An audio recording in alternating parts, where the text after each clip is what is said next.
Здравейте! Това е Утопия Форест. А това е семейство Петрови. Отиват на почивка. За Утопия научили от приятел на приятел, който си бил изкарвал прекрасно тук с приятели.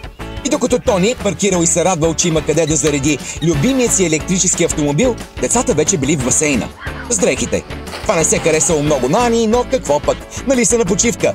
Усмихнати и мокри се настанили в приказния рай и останали очаровани.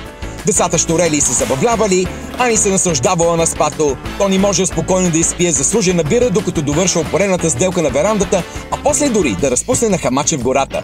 Жена му си чилвала с чаша вино в лятната библиотека, а децата, те продължавали да щуреят на воля. И докато Ани се възхищавала на великолепният интериор и пазарувала, Тони тренирал и се наслаждавал на прекрасната кухня в комплекса, радвайки се на своето спокойствие. Или не съвсем. Щом искали нещо по-различно, отивали до плажа с колелетата на Утопия за по-забавно. Там всичко започвало наново.